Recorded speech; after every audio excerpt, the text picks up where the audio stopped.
Larson, Director of the Pioneers of Science and Technology Videotape Project. About 300 years ago, Isaac Newton wrote that we make progress only by standing on the shoulders of giants. This project is dedicated to preserving on videotape some of the wisdom of those contemporary giants and pioneers who during the past half-century were responsible for the advances in science and technology which have revolutionized our lives. This interview gives us an insight into the contribution which these individuals have made to our civilization. We now join the interview in progress. And I had a brother very brilliant in mathematics.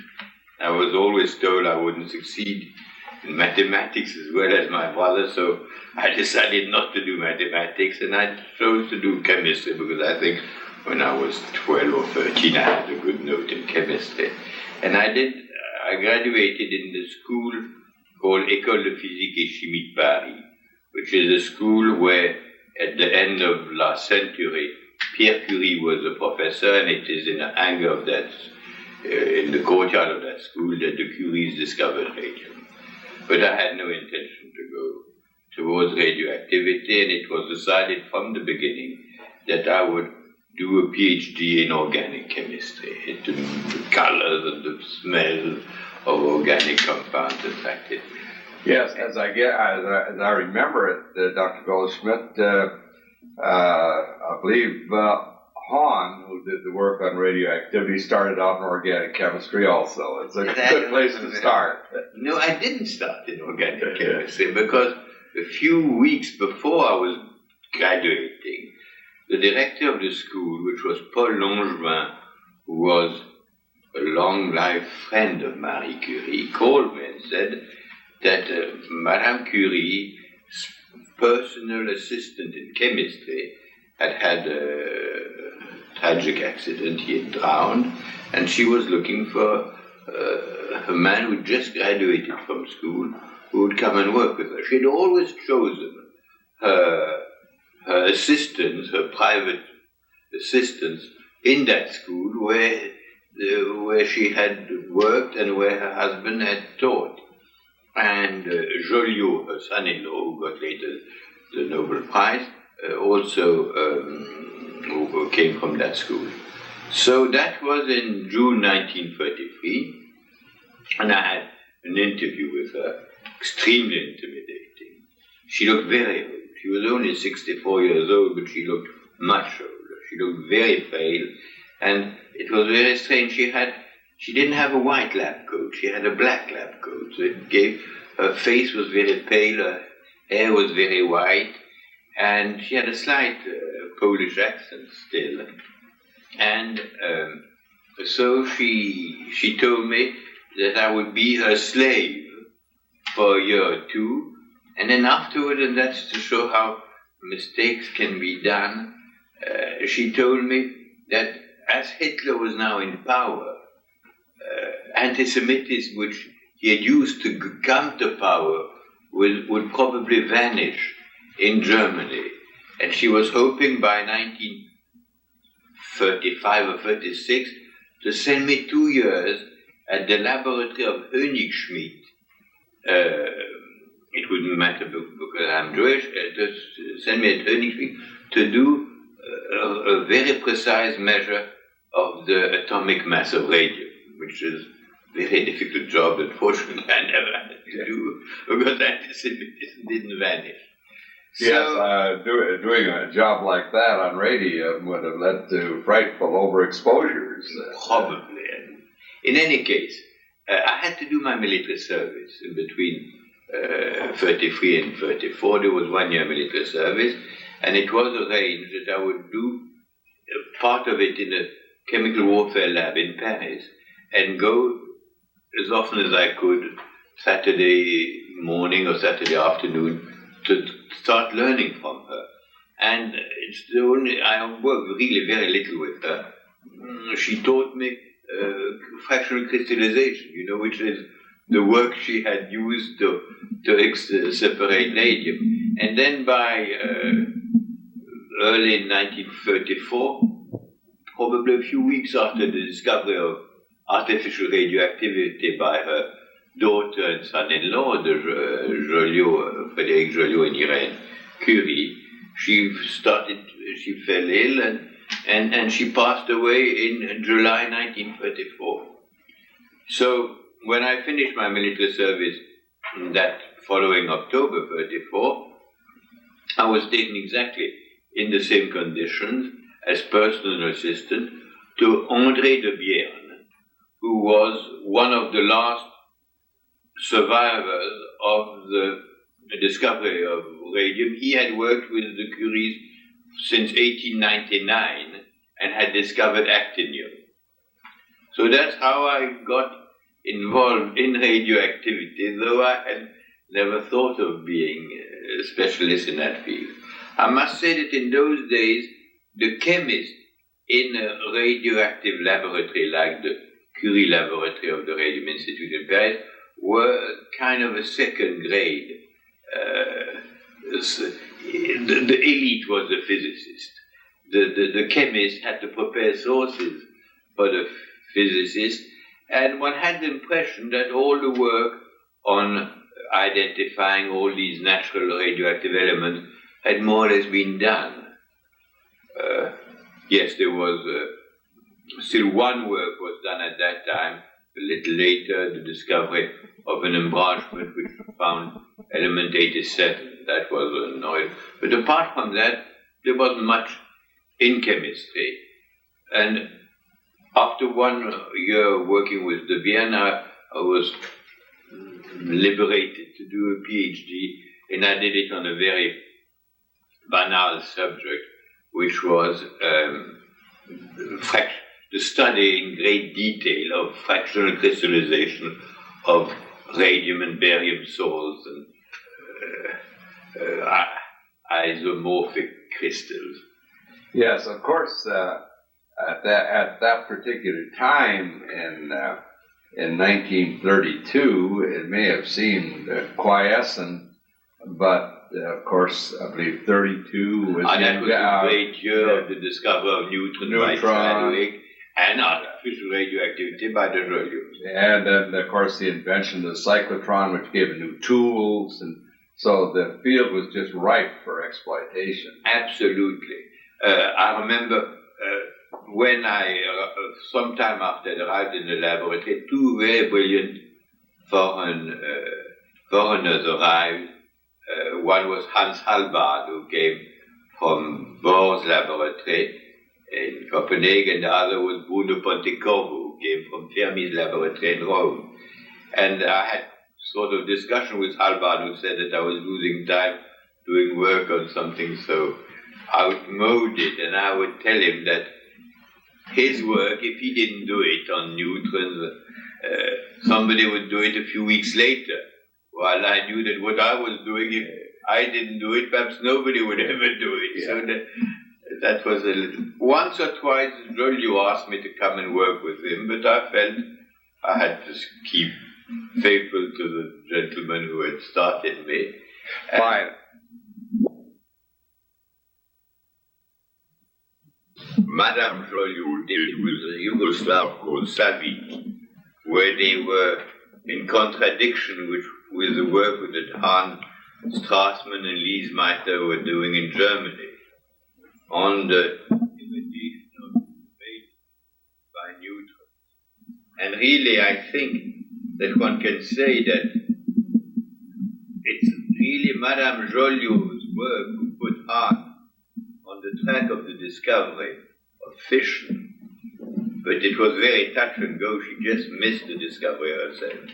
I remember all kinds of discussions on a certain element of 3.5 hours, which was not what Hahn had suggested, and which turned out finally to be, I think, an yttrium, an element of the mineral classification. In any case, I was not at all mixed up with the work on the discovery of fission. However, I remember being at the Collège de France in February 1940 when Joliot received a long 140 words telegram of Vicky Weisskopf, asking him to stop publishing on this field.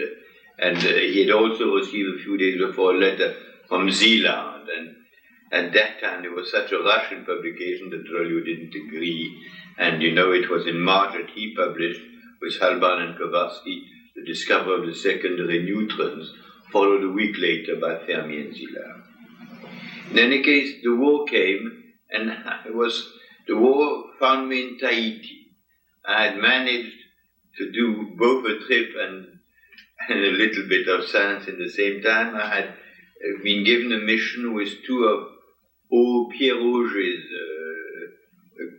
collaborators to measure the large showers of cosmic rays in between, on a great difference of latitude, in between Marseille and Tahiti. And we were doing a thorough measure in Tahiti when we learned that the wars had started. I was even mobilized in Tahiti for 2 weeks.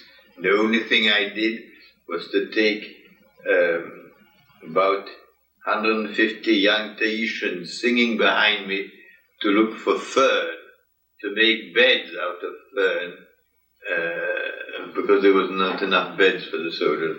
So after some time, it was very clear, even if I wasn't going to stay in the army of the Pacific, and then we were sent back by a boat, which took 45 days to come back with all kind of incidents on board.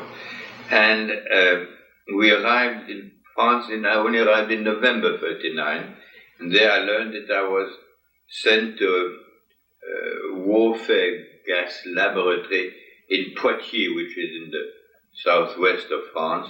We were checking on the validity of gas masks for various possible poison gas. In May 1940, I had a leave of a week, and I was in Paris, and Joliot asked me to come and see him.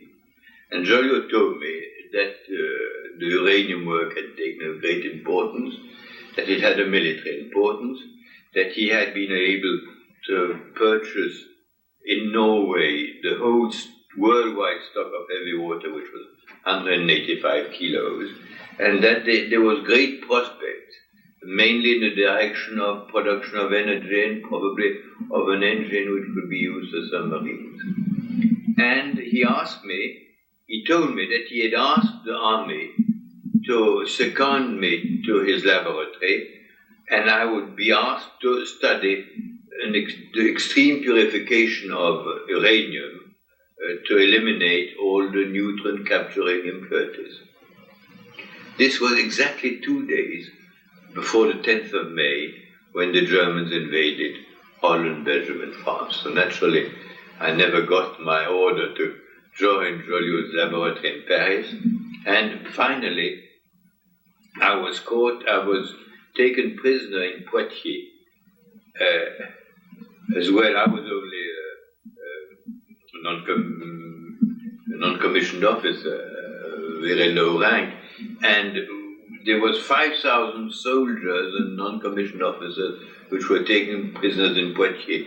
Out of those, there were 70 chemists working in that laboratory.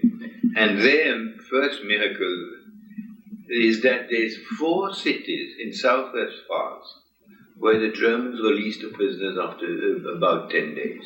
We've never understood why. Because when we were released, we didn't even realize that we were an exception. I didn't rush away in the unoccupied zone. I stayed until one of my colleagues who had been prisoner, who was going back to France, very nicely came back to Poitiers to tell us that he had seen prisoners still behind barbed wires in other camps, and that we were an exception. So I passed easily in those days. The Germans hadn't really prepared the separation between the two zones. I passed at 4 in the morning from one zone to another, and went to Toulouse, where I knew some colleagues of mine of the Curie laboratory must have been. And there I saw a letter from Joliot saying that Halban and Kowarski had left France with, and there was a conventional name to say, with the heavy water. So I knew that that had been saved. That was a very interesting point there. How much heavy water were you able to get from Norway before the invasion? You see, the heavy water had been discovered by Harold Urey, I think in 1934. And Norway, where there was very cheap electricity, and where there was a firm called Norvégien de l'Azote. It was a firm which had essentially French capital. They had decided to produce heavy water by fractional electrolysis without any idea what it could be used for. And they had produced 185 kilos, which was the world stock. And the Germans sent a mission exactly in the same time. You know, this is one of the great miracles of this war, is that independently, the Germans and the French believed it would be easier to make a controlled production of energy, an engine, for instance, than a bomb. And the British and the Americans, the British under influenced by Frisch and Piles, which were German Jewish refugee scientists, came to the opposite conclusion, that it would be easier to make an explosion and a bomb than an engine. And that's how probably we avoided the fact that the Germans, you see, that's why they didn't have such a priority in Germany. They didn't believe in the bomb, and we didn't really believe of it either in France. That's very interesting. I've had some discussions with the Navy people who were at the Naval Research Laboratory, and their emphasis was, at the time, to use fission as a means of naval ship propulsion. Yes. And they were very early overruled, and that the direction to go was the direction of the bomb. Oppenheimer had a part in that, as Frisch and Piles in England. Yes. So that it was very interesting that the Navy people were definitely involved in trying to use this for naval propulsion. So my career continued in a funny way, because by August 1940 it was said that all the civil servants who worked in Paris had to go to Vichy to get a permit to go back to Paris. And there I was lucky at the Ministry of Education in Vichy. It's the first time in my life I'd been asked such a question. The director of cabinet of the minister asked me, I'm going to ask you a very discreet question, are you Jewish? I said, yes. He said, we have instructions to give another job in unoccupied France to people who would prefer not going back to Paris, to occupied France, because of political or other reasons. And so I said, all right, I'd love to. I know Montpellier is a nice city.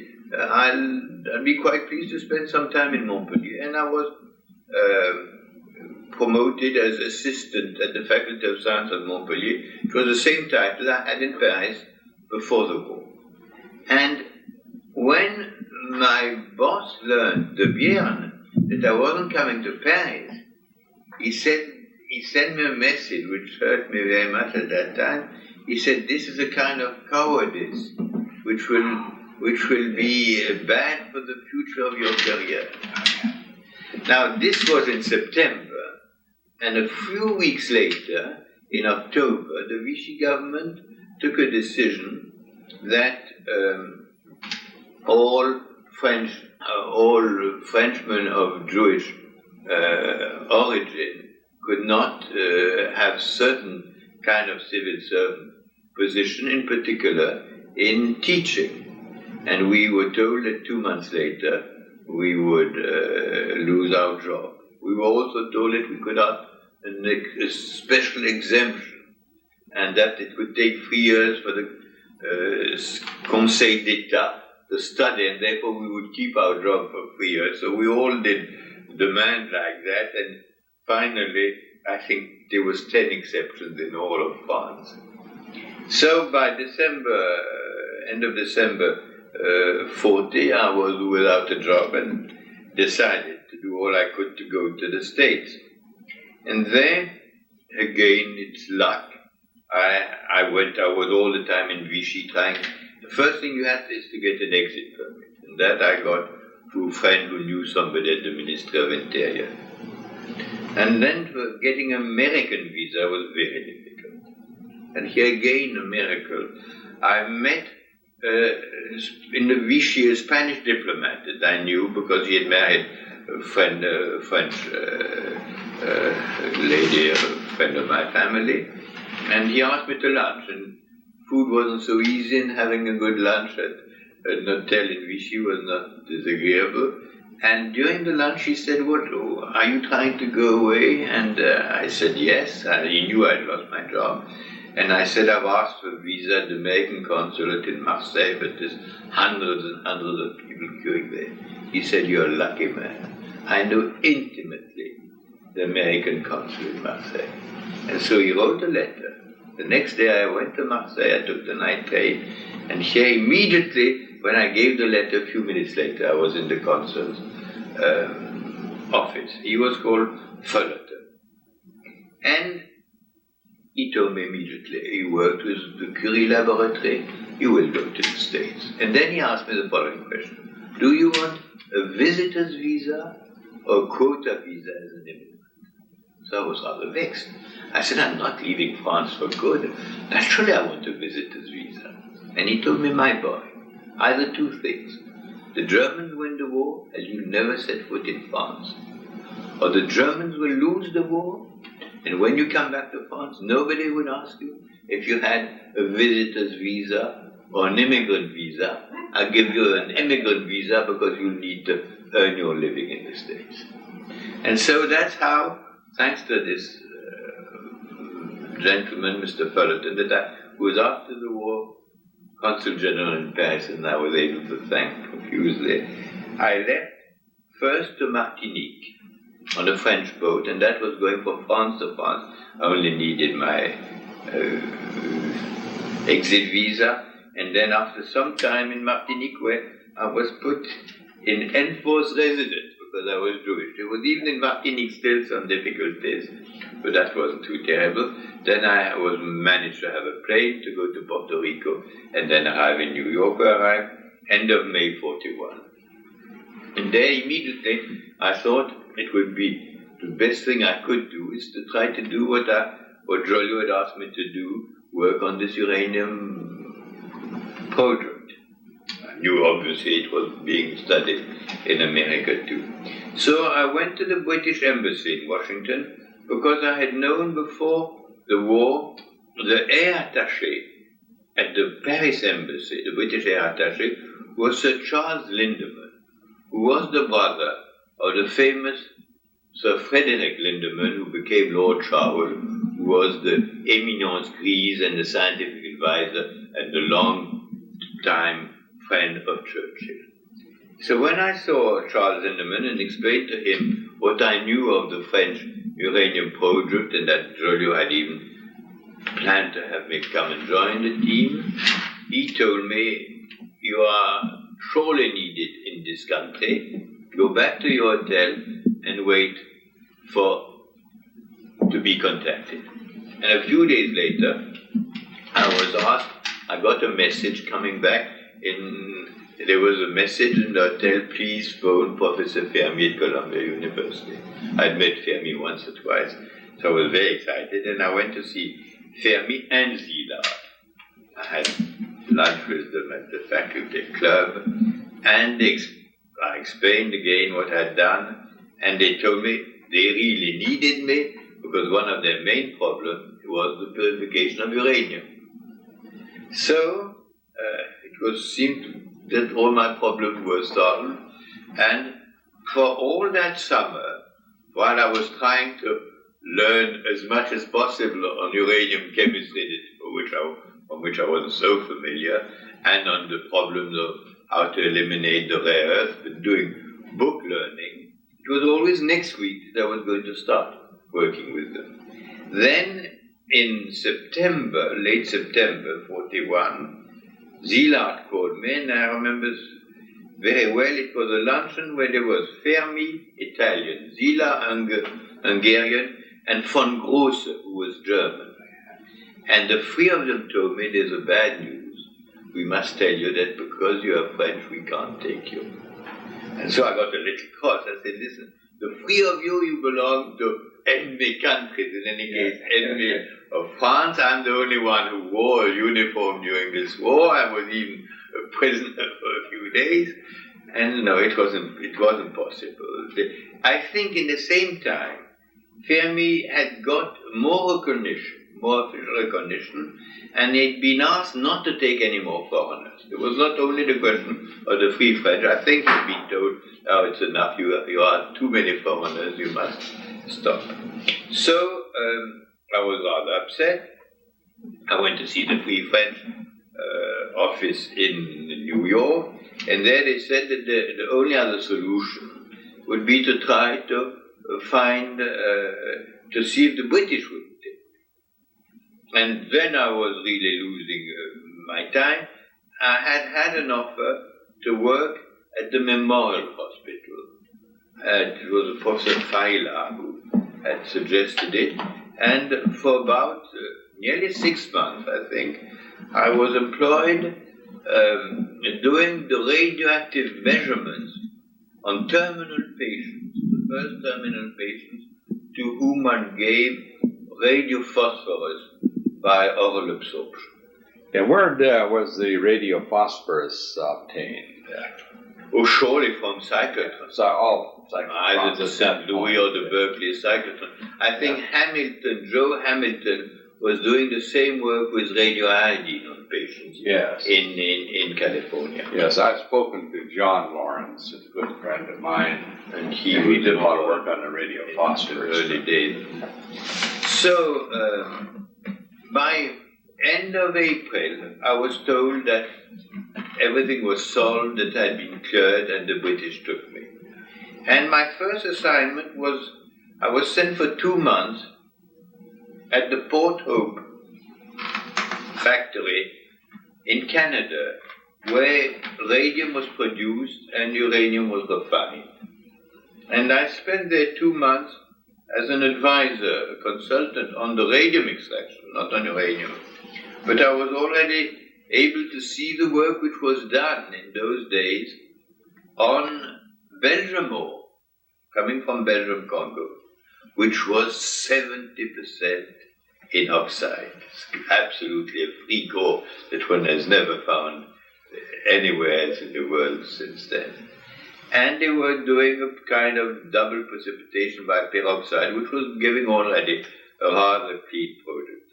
And I have still a notebook at home in which I wrote, uranium oxide is sold at the price of $1 a pound when one can sell it, because uranium in those days was really a byproduct, difficult to sell, of radium.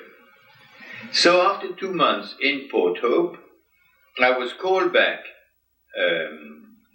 to Washington, and I was told that the group of Fermi and Szilard had moved, Fermi and Szilard and his team had moved to Chicago, and that I was going to be sent as the British representative to something called the Metallurgical Project in Chicago, mainly to familiarize myself with the work done in chemistry there. So I arrived in mid-July in Chicago, and I was received by the head of the Metallurgical Project, that very impressive Nobel Prize winner, Arthur Compton, with a lovely face, with these deep blue eyes and this grey hair. He was a lovely gentleman, and he was very nice with me. And then he's the first man who mentioned that there was I learned that there was a bomb project He even mentioned that it would take 3 years, that the first bomb would be for Japan, and that if Germany wasn't out of the war, it was already the time that unconditional surrender had been decided. The second bomb would be for Germany if it didn't surrender unconditionally. And he told me that as a British representative I could have access to all the different divisions, but he preferred I didn't, because there was this compartmentalization. He preferred me to stick to chemistry, and that I was there to learn for the British all about plutonium chemistry. Never heard of plutonium. He explained me what was plutonium, and he added, and the most secret thing you learn is that plutonium fluoride is insoluble. I was a little astonished. He said, yes, we feel that the Germans haven't got a cyclotron powerful enough to produce plutonium, and therefore they will probably not be able to isolate plutonium and know its chemistry. And as the chemistry cannot be deducted easily from the uranium or thorium chemistry, the fact that the transuranium behaves more like rare earth than like uranium is something that they would know, and therefore very secret. Yeah, that was about in July of 1942, was it? Absolutely. And which was just almost coincidental with the formation of the Manhattan Project. It's a little later, because you see, I was assigned to Seaborg's group. Yes. Seaborg was a few months older than me. He was just 30 years old. I was a few months younger. And all the other men of his group, and there was about 20, were under 25 years old. We were the two elderly. Elder statesmen of the senior chemists. Yeah. And it was a fascinating time. I participated to the isolation of the first quarter of milligram. There was 4 different batches of 300 pounds of uranium nitrate, which had been irradiated at the St. Louis cyclotron. I worked especially with Isadore Perlman, who was really the deputy of Seaborg, and we did a work on the determination of long-lived fission products. There was even a drama, because fission products was supposed to be dealt with by Coriel, and Coriel had arrived, but he wasn't familiar with radioactivity, so Seaborg had started before Coriel in this field, and then it made a drama, because it had been considered that Seaborg shouldn't have done that work, and for a few days it wasn't clear if the work Perlman and I had done on determination of long-lived fission products. We identified the zirconium, the niobium, 2-ruthenium, the cerium, all these nasty stuffs which later would be cause difficulty in the fallout of the test, of which were difficult in the isolation of plutonium. So for some time it wasn't even very clear if our report would be published inside the metallurgical project. That is an amazing story about this July, that essentially a fraction of a milligram of plutonium to work with. I arrived in Berkeley in July of 42 on the electromagnetic project, and I was very astonished to find that, well, there was roughly a milligram or two of the enriched U-235 available at that time, and both of us apparently were told that in 3 years we would have a bomb. And so that it's... we had split these 300 pounds of 150 kilos of uranium nitrate in 4 batches. And Perlman and I, we had a batch. We were among the last, I think, which was the last batch. And we were gaining experience of the difficulties the other ones had.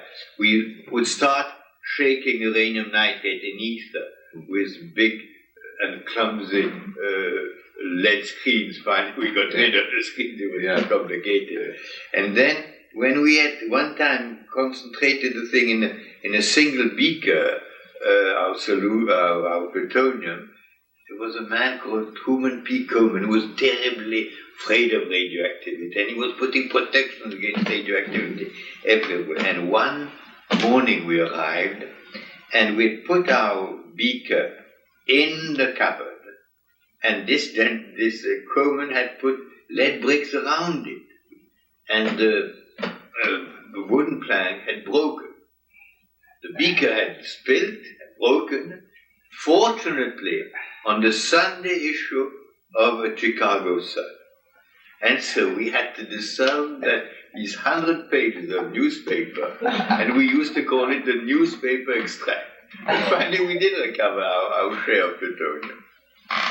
Then, it was at that time that I got rather friendly with Zila, and Zila had extraordinary ideas. One of his ideas, when he learned I was working on longly efficient products, he said, you think one could prepare if the pile works? We used to go and see the pile being built under the stands of the football, under the football stand in the university sport ground. Zila said, do you think one could produce quickly enough fission products to throw them all over the Belgium-Congo mine? Because you remember it was the days where the Germans were at the doors of Alexandria, and there was a risk that all Africa would be overrun. But you see, Zila was always a few years or a few steps ahead, and he was always already afraid that the Belgium-Congo mine would fall in the hands of the Germans. And then I remember very well when I was told that there were two souvenirs of that period. I was told that the army was going to take over. And Zila was very unhappy. That I remember a conversation with him. And then another thing, there was at that time Pierre Auger, who was a great man in cosmic rays in France, probably the second best physicist in France after Joliot. And Pierre Auger was a visiting professor. Compton had given him a job he had left France. He was a refugee professor at the university. He was not involved in our project. And Pierre Auger asked me for dinner one day, and he said, you're going to meet the most intelligent man you'll ever meet. And he's probably joining our project, he's not quite sure, because he's considered assez à gauche, rather leftist, and he said, the Americans say radical. And that was Robert Oppenheimer. That's the first time I met him. Oh yes, that's very interesting. And he was fascinating. Yes, he had come to be interviewed by Groves to become the head of Los Alamos. Yes, when I was out at Berkeley, of course, I worked both with slightly with Robert Oppenheimer, but more closely with Frank Oppenheimer, his brother, who. And I can always remember Frank Oppenheimer, he must have been working 18 to 20 hours a day. I've never known anyone who was so hard working on that project as Frank Oppenheimer. But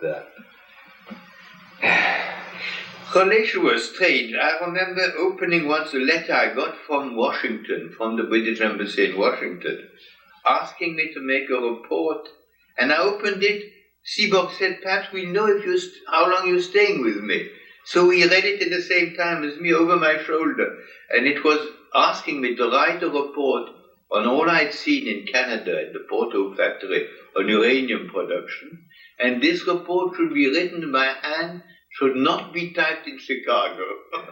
So they didn't want the Americans to see my report. Was too late. Seaborg knew I was going to do that. In any case, by October, I learned to my great surprise that I was not going to join the British group in Cambridge, but that the British group, directed by Albard, the one who had left with heavy water, the Austrian naturalized French by then, who had left with the heavy water for England, that the British group was coming to Canada to become an Anglo-Canadian outfit, working on the heavy water natural uranium chain reaction, and located in Canada to be very closely linked with the metallurgical group in Chicago.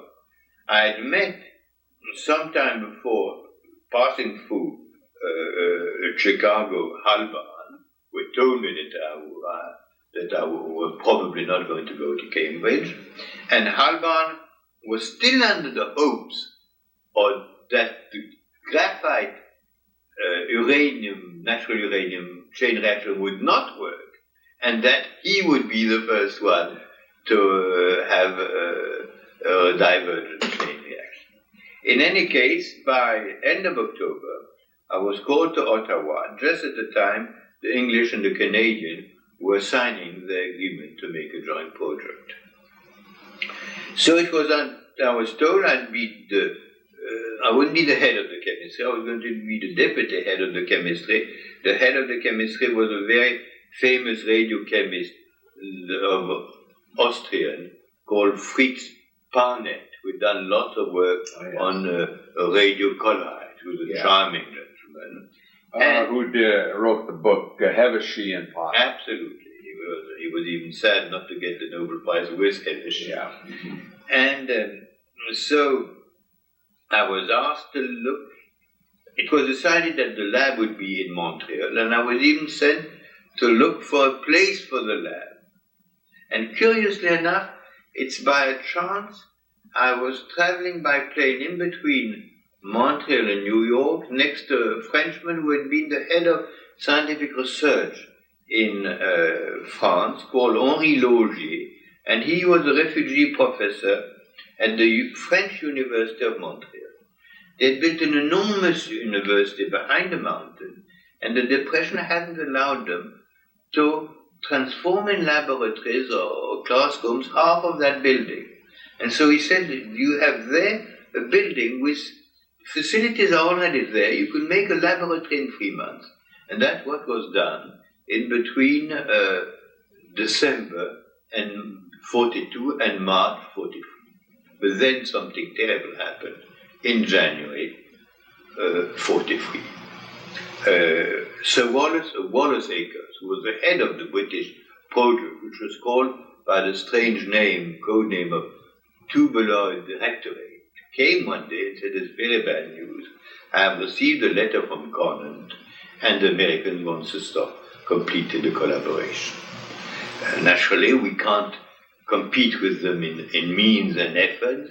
They have a much greater number of scientists. The industry is much stronger, but it's unfair. In aviation, we do the fighter, they do the bombers, and there is a sharing. There should be a sharing of the activity in this field."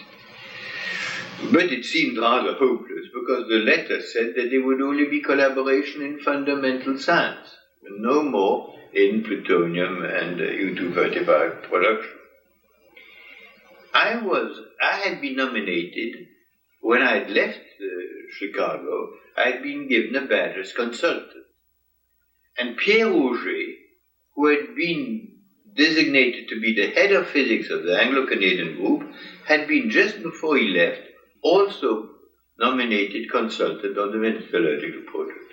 So we offered Akers, we said, listen, let's try, let's go down and see if we accepted in the project, and let's at least learn the last things before there's an end of collaboration. So we went down. There was an excuse to go back to Chicago because Auger had his family still in Chicago. And when I arrived, I phoned Seaborg, and he phoned, I think, Allison or Compton, and they said, "You're welcome, come and see us tomorrow." So independently, we felt we could not tell the truth.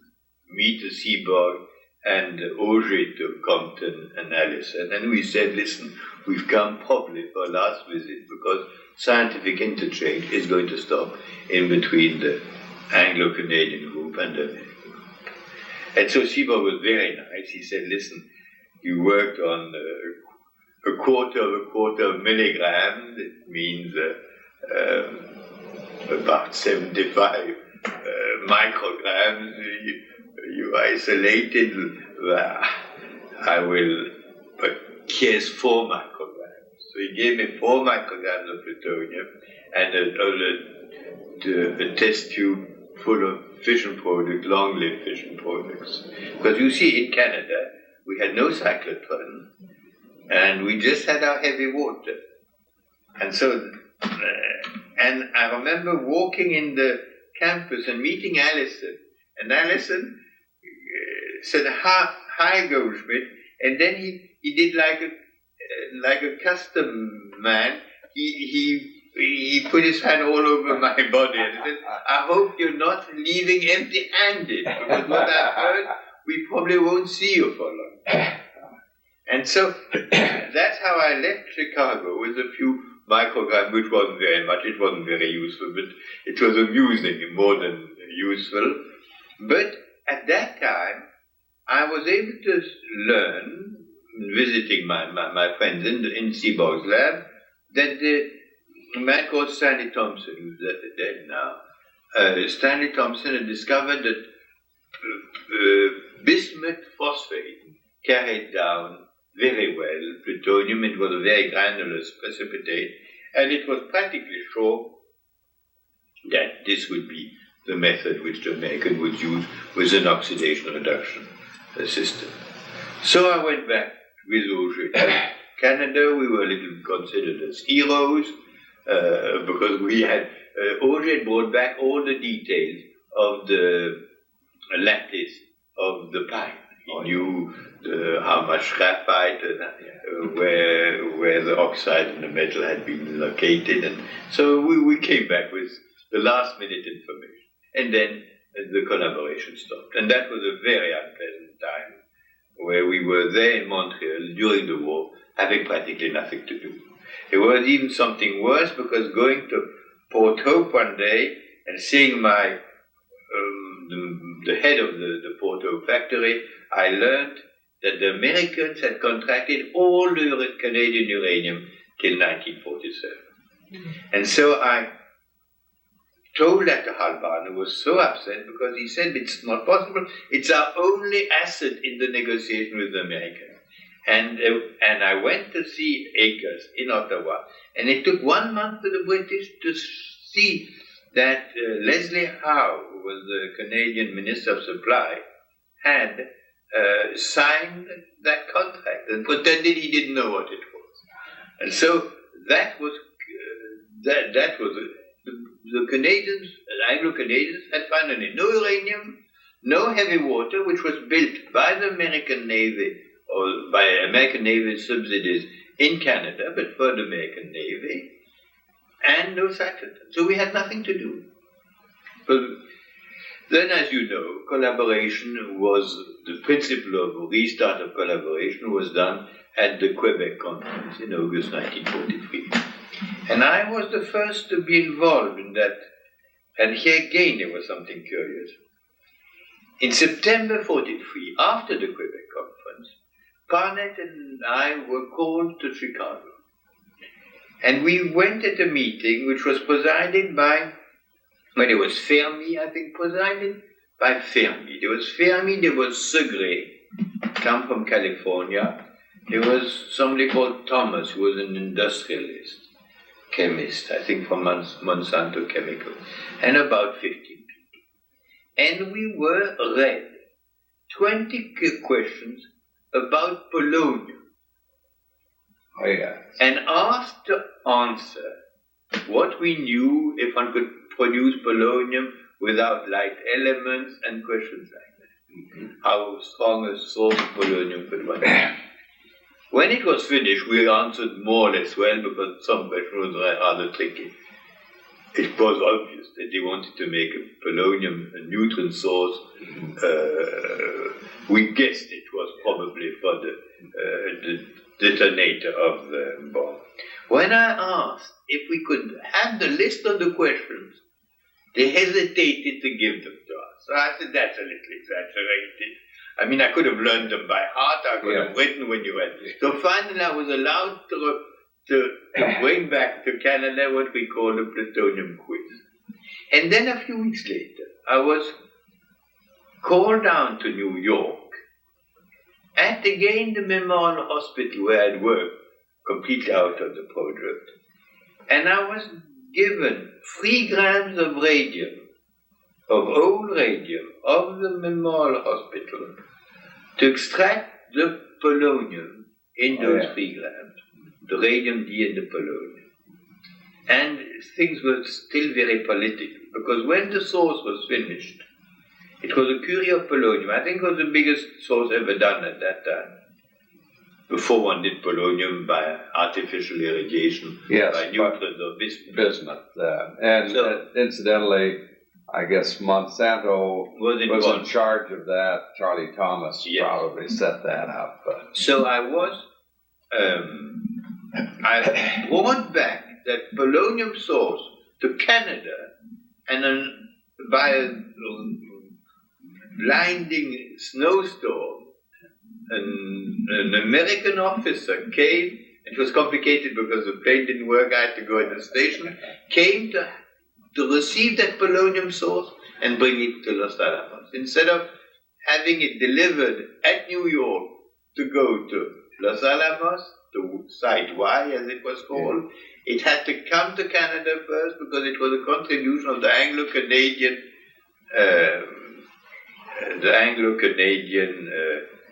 outfit to the war project.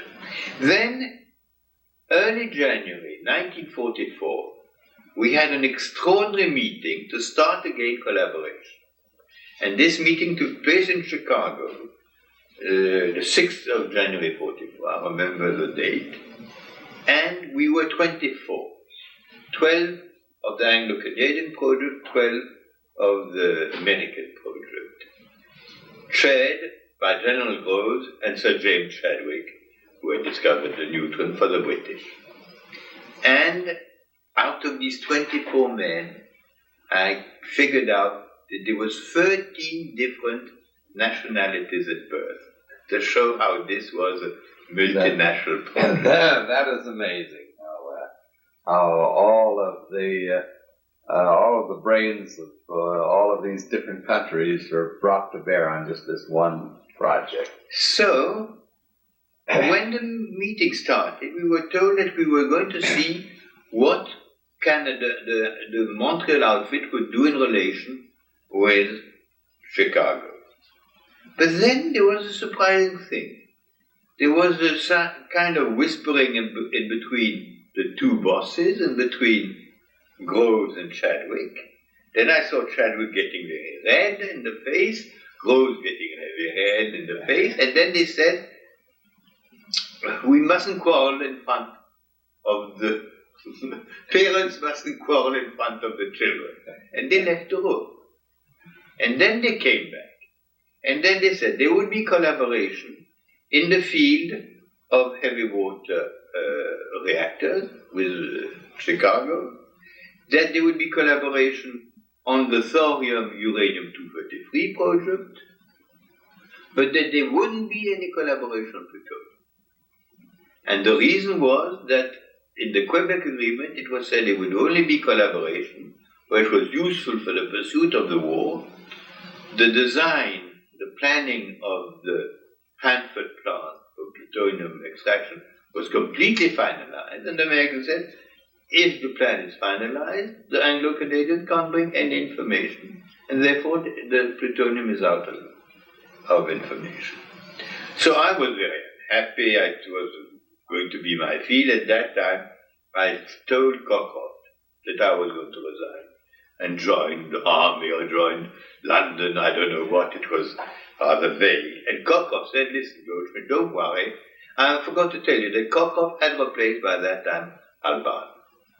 Alban had been very popular, he'd been a difficult man in these difficult days, and the Americans had given us one of the arguments that of non-collaboration is that the group was led in Canada by a former Austrian national.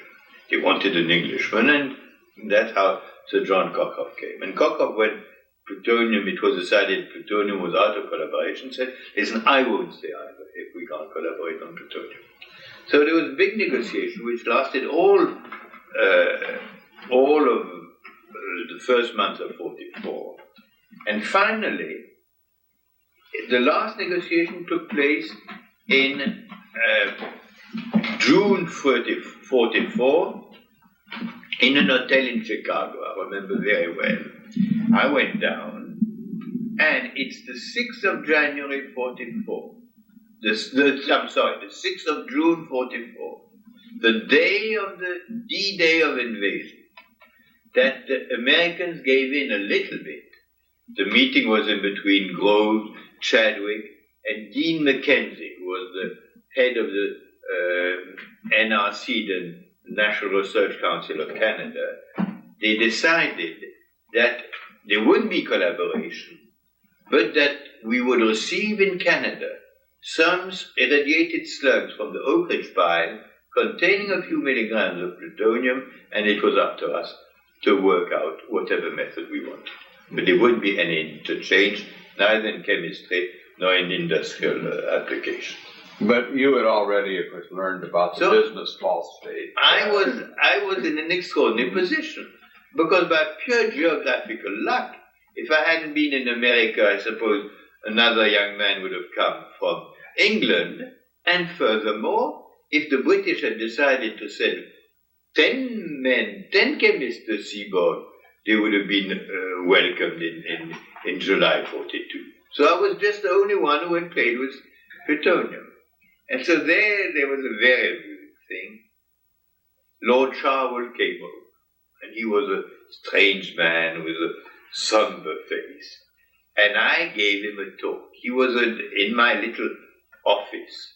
And I explained to him there was two possibilities. I knew enough about the outline of the bismuth phosphate method to try to reproduce the bismuth phosphate method and work it out.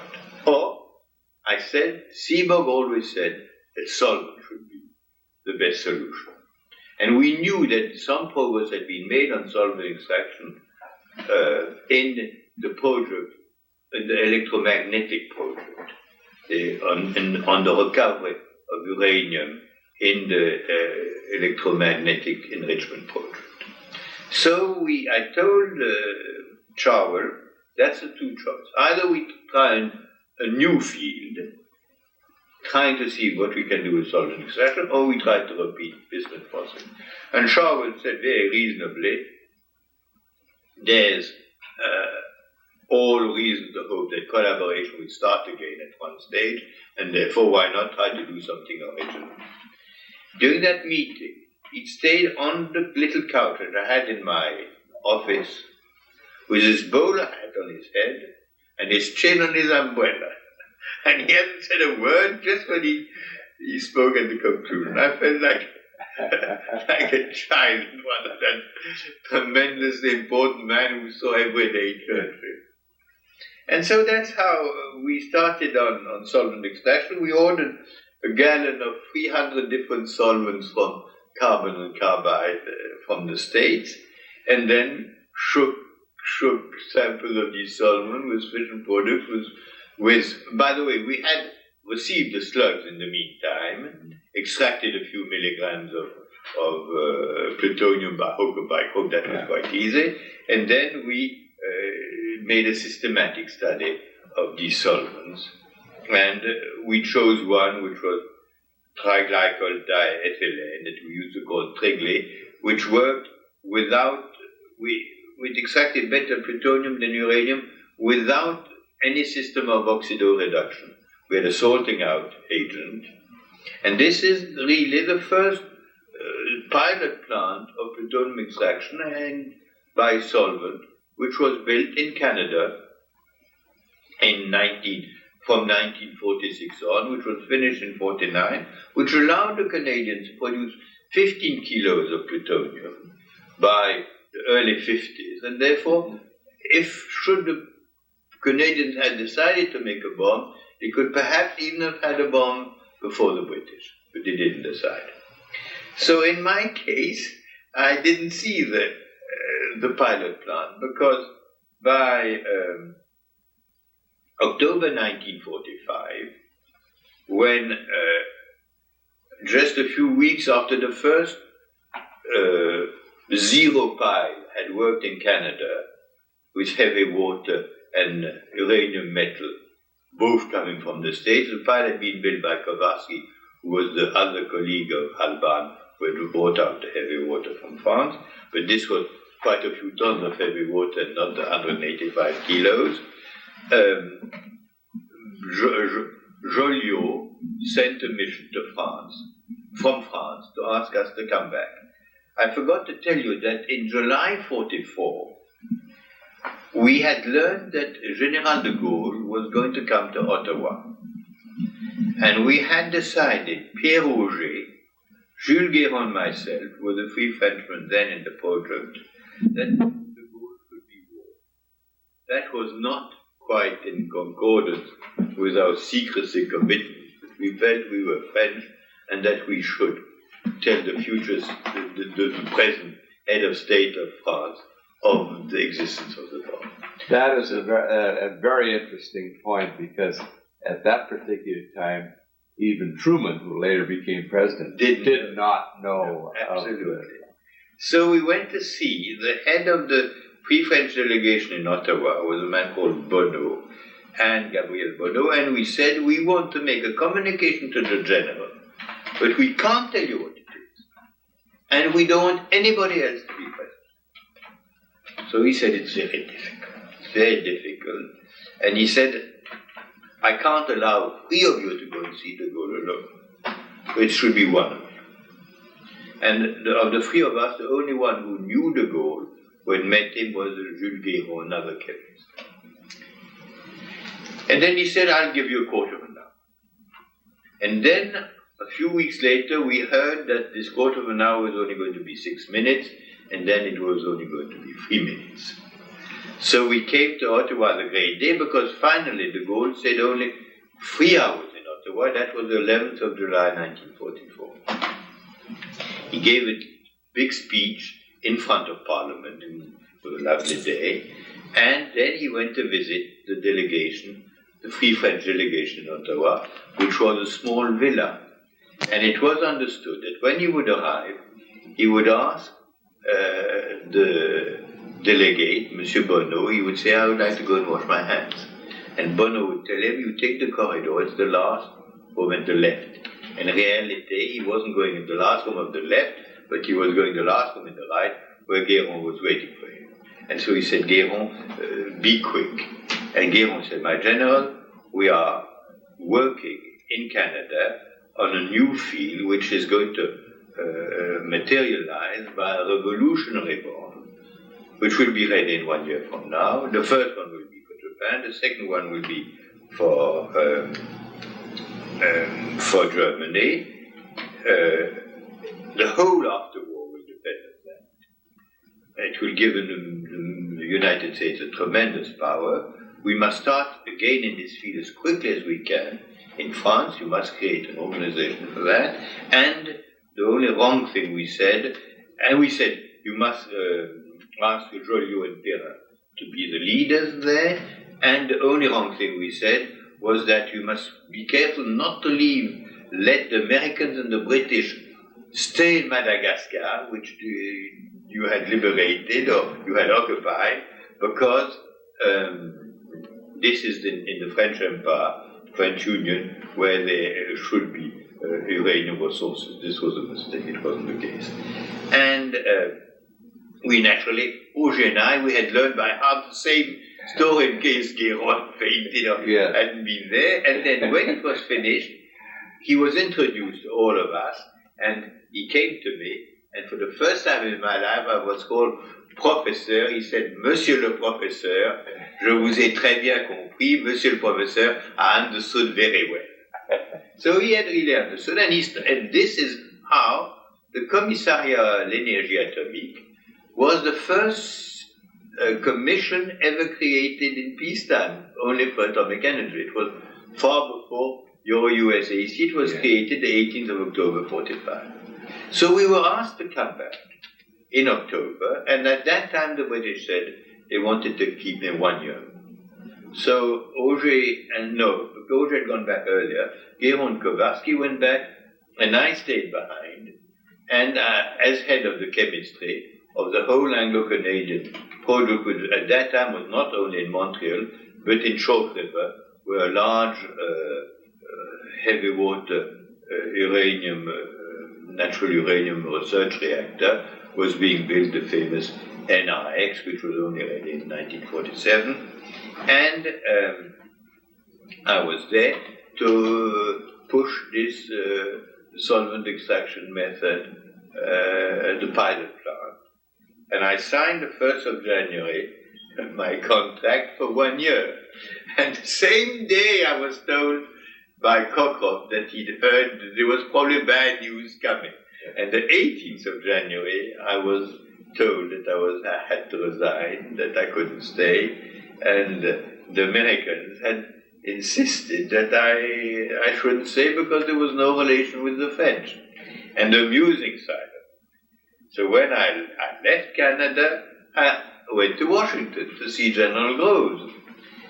And I had met him 2 or 3 times. We were once on a visit in Canada. He'd always been quite friendly. And he couldn't have been nicer. He said, Goldschmidt, there's nothing personal in that. There's no official relation in this field with France. But, and therefore, we wouldn't even ask you to become an American, Canadian, or British national. But if you promised that you would stay 5 years in Canada and you wouldn't consider that you have any links with the French government, we would keep you willingly. And I said, that's impossible, my career has to go in France, and I was seconded by the Free French Forces, and I belong to my country. And he added, and you see it's not personal, because there's another man in your case, but he is not keen to go, he's not in a hurry, and he probably won't go back to his country, and we like him as much as we like you, and we are keeping him. It's Bruno Pontecorvo. And if they had treated Bruno Pontecorvo like me, they would have been better off, because as you know, 4 years later, Pontecorvo left for Russia. Yes, that was one of the amazing episodes in all of this intrigue. And this little story, I'd never heard this story before. This is a marvelous addition to history.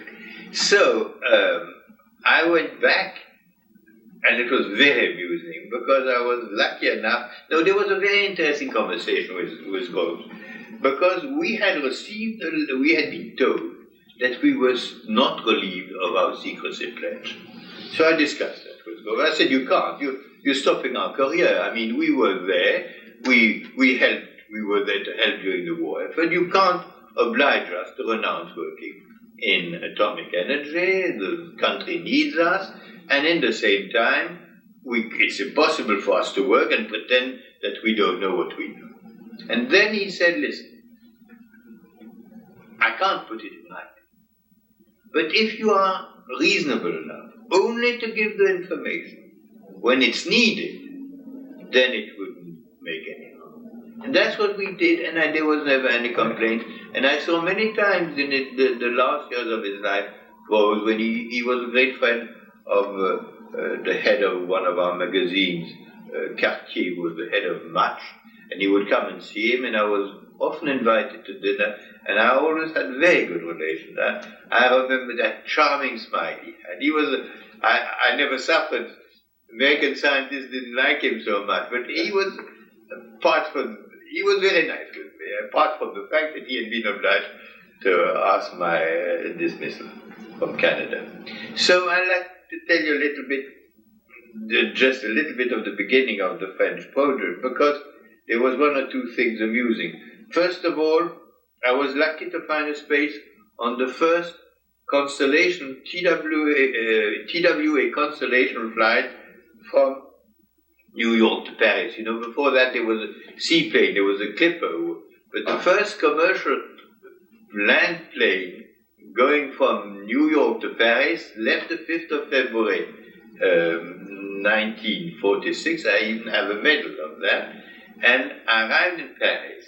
I phoned Auger. He said it's amusing because the Joliots haven't seen yet Guillermo and Kowarski.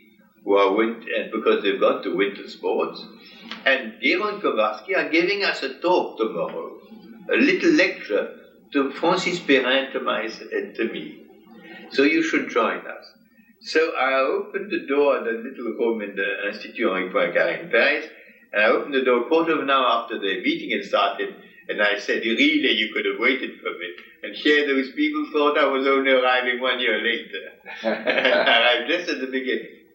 So I was in charge in the French Commission of all problems of purification of uranium, again the same thing, and the day that plutonium would be available, I would be in charge of plutonium.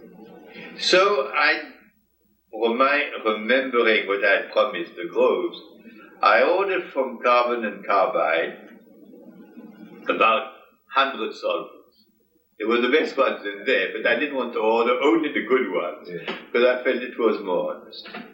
And then there was no work on plutonium done before 49, where we extracted the first milligram of plutonium produced from our zero pile. But in 1950, you see, in Canada I had two deputies, a Canadian deputy who became the head of chemistry when I left, and an English deputy who became the head of chemistry in Harvard. That was a man called Bob Spence, who later was even the head of Harvard. And Bob Spence came to Paris one day, and he told me, Bertrand, bad luck. We missed the best solvent. We missed the best solvent. I don't know why. Either it wasn't available, or we didn't order it. It wasn't very organic, he said. I can't tell you the name. It's highly secret. But the Americans have found a solvent much better than all the ones we handled. And the only thing I said, but how did they discover? Oh, they discovered it quite accidentally, not with atomic energy. But I absolutely can't tell you what it is. So I had two girls put on doing a very strict bibliography of everything which had been published in America on solvent extraction since the war. And about 2 months later, it took a lot of time, they said the only thing we've seen is there's been solvent extraction used for separation of the elements of the rare earth. And there they've used a solvent called tributyl phosphate. Have you heard of it? I said, I don't think we'd ordered it. I don't remember. Few days later, the deputy of Spence, the deputy head of chemistry of Harvard, came to visit us in Paris. And I took him by car to our nuclear establishment, and then just not even looking at him, I said, by the way, are you also working on tributyl phosphate? And he said, you know? And I said, like that I knew. I hadn't even ordered the stuff. And that's how we ordered tributyl phosphate and worked it out quite well, and were the first to publish it, as we didn't belong to the declassification group and were not consulted on what we could or not could publish at the first Geneva conference. That's how we published the plutonium extraction by tributyl phosphate in 1955.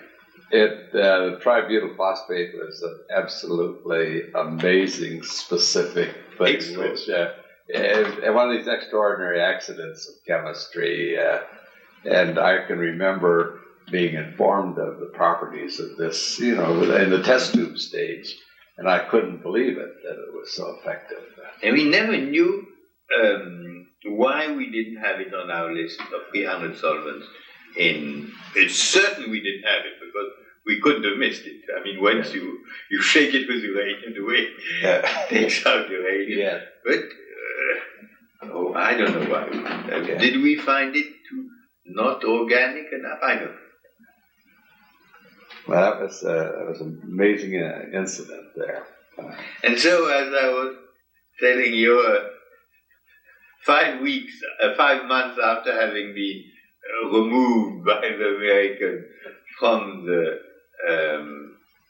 the Anglo-Canadian outfit, I was again the guest, this time of the American Navy, because when there was a bikini test, the Navy was forced, I think, by the State Department to invite 2 representatives per country of the Security Council. And I was with a man from the French Navy. I was sent for France. And it was fascinating because it took place in the same time that the first meetings of the United Nations Commission, Atomic Energy United Nations Commission for the Control of Atomic Energy. You remember the 14th of June, there was the famous Baruch plan was proposed. Oh, yes. The Lilienthal plan was proposed by Baruch. And then the same time there was, while the first discussion was taking place at the UN at Lake Success, you remember Lake Success was a military plant. It was half military, half UN. Yes. It was still used for some kind of military implement. And we were on the Pacific on a Navy ship going to see the first test, which I think was the 1st of July, and the second one was 25th of July, something like that. Yes, those were two amazing events. I think that the coverage and all of the pictures that were taken startled the world. When I came back to Paris, I was a bachelor then. I wasn't married yet. I didn't have a meal where I wasn't invited for about 3 months. I was wined and dined and asked to give talks everywhere. I was a hero. I was the only time in my life where I was really famous. And I mean, there was such a prestige. And, I mean, it's not that I've told you that if you compare the political drama, I think when your country overdid it, 28 years later and about 1,000 tests later, when the Indians blew up an atomic device underground in the desert of Rajasthan, if you consider the publicity of the bikini test and the political international drama of the Indian test, you can't believe it's the same material, the same physical experiment which was done in different places. Yes, it's a different world than it was. It's a different world, because it's the same 5 kilos of plutonium that you put together. It's a purely physical experiment. Yes. Well, this is a fine, it brings us right up, essentially to 1950 and the beginnings of the talks of the Atoms for Peace, the beginning of the thinking. I was going to suggest that we perhaps might consider continuing this conversation in Paris when I'm over there the next time. We'll go to chapter 2 at that time. I'd love to do it. And I'll tell you how France became a nuclear power without any discussion in Parliament, practically without any public discussion or any organized opposition. It was a matter of course. Yes. And this is again something which is difficult to understand today, that the country could decide on a military nuclear program without considering it as something normal. Yeah. Well, as I said, that's a marvelous story in itself. And as I say, we've got to go on. When I make this trip to Paris, we'll go on to chapter 2 on this. And thank you very much. I think this has been a marvelous interview, and we'll, as I say, we'll continue this at a later time.